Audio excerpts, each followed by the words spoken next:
മോനെ ആരാ? അമ്മാവനെ മനസ്സിലായോ? ആ, മോനെ അച്ഛന്റെ അകന്ന ബന്ധത്തിലെ അമ്മാവനെ അച്ഛൻ പറയാറില്ലേ? ആ, മറ്റേ മുള്ളിത്തെറിച്ചുണ്ടായ ബന്ധത്തിലെ പുളി പറിച്ചപ്പോണ്ടായ ബന്ധം അതന്നെ. പുളി പറിച്ചപ്പോഴോ?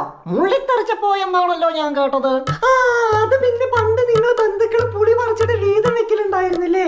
അപ്പൊ ഒരു ബന്ധമുണ്ടായിരുന്നില്ലേ? ആ ബന്ധത്തെ കുറിച്ച് പണ്ട് അങ്ങേര് ഇവിടെ പറഞ്ഞിട്ടുണ്ട്. അതാണ് പുളി പറിച്ചപ്പോണ്ടായ ബന്ധം, മുള്ളിത്തെറിച്ചപ്പോഴല്ല. ഒന്നും അങ്ങോട്ട് കണക്ട് ആവുന്നേ ഇല്ല. ആ ഓട്ടെ, ഇവൻ ആളാകെ മെലിഞ്ഞു പോയല്ലോ. ഞാനതിന് മെലിഞ്ഞിട്ട് തന്നെയാണല്ലോ.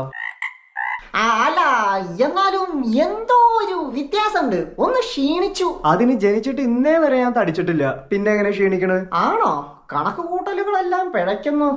എന്നാ മോനൊന്നും നന്നായിരിക്കുക, ഒന്ന് തടിച്ചിട്ടുണ്ട്. ചേടാ, ഞാൻ തടിച്ചിട്ടുണ്ട് മെലിഞ്ഞിട്ടുണ്ട് എന്നൊക്കെ പറയാൻ അമ്മാവ ഇതിനു മുന്നേ എന്നെ കണ്ടിട്ടുണ്ടോ? ഇല്ല. പിന്നെ എങ്ങനെ ഇതെല്ലാം പറയുന്നത്? വെറുതെ ഇവിടെ പറയുന്നേ, ഇതൊക്കെ ഓരോ നാട്ടുനടപ്പല്ലേ കുട്ടാ. ശരി എന്നാ. പക്ഷെ ശീലാവധി ഒന്ന് തടിച്ചിട്ടുണ്ട്. അത് തൈറോയിഡിന്റെ അല്ല, ഒന്ന് മെലിഞ്ഞ പോലെ തോന്നുന്നേ. എന്നാ അത് ഷുഗറിന്റെ ആയിരിക്കും. വൈബിനനുസരിച്ച് വൈബ് ചേഞ്ച് ചെയ്യുന്നു. ഗ്രേറ്റ്. അമ്മാവിന് നല്ല മാറ്റായിട്ടുണ്ട്. ഓ, അത് ഞാൻ ജിമ്മിൽ പോയി വർക്കൗട്ട് ചെയ്യണേന്റെ പുഷപ്സ് 110 എടുക്കും. വേറെ പിള്ളേര് പണ്ട് മലവാടായിരുന്നേ, ഇപ്പൊ മുതുവാടായി. ആ, രാവുണ്ണി എത്തിയല്ലോ. അതിനൊക്കെ രാവുണ്ണി അന്നും ഇന്നും ഒരു മാറ്റമില്ല. കക്കൂസിലെ വെള്ളം പോലെ അതേപോലെ തന്നെ അല്ലേടോ?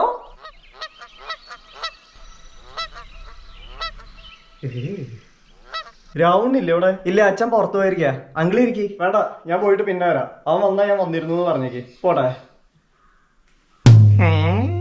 അങ്ങേരുടെ കൂട്ടുകാരനാ. എനിക്ക് ആ ചിരി കണ്ടപ്പോഴേ തോന്നി ഇത് രാവുണ്ണി ആയിരിക്കില്ലാന്ന്. പിന്നെ എന്താ ഒരു മാറ്റം ഇല്ല എന്ന് പറഞ്ഞ? വെറുതെ ഇങ്ങോട്ട് പറയന്നെ. അല്ലേലും ഒരുപാട് കാലത്തിന് ശേഷം പരിചയക്കാര് തമ്മിൽ കാണുമ്പോ ശാരീരിക ക്രിറ്റിസിസം നിർബന്ധമാണല്ലോ. അത്രേ ഉള്ളൂ, ജസ്റ്റ് ഒരു മനസുഖം. അതങ്ങനെ കുറെ പേര്. നമ്മുടെ ശരീരത്തിലെ കൂടുതലും കുറവുകളും നമ്മളെക്കാട്ടിലും കൂടുതൽ അറിയുന്നത് കാണാതിരുന്ന് കാണുന്ന പരിചയക്കാർക്കായിരിക്കും.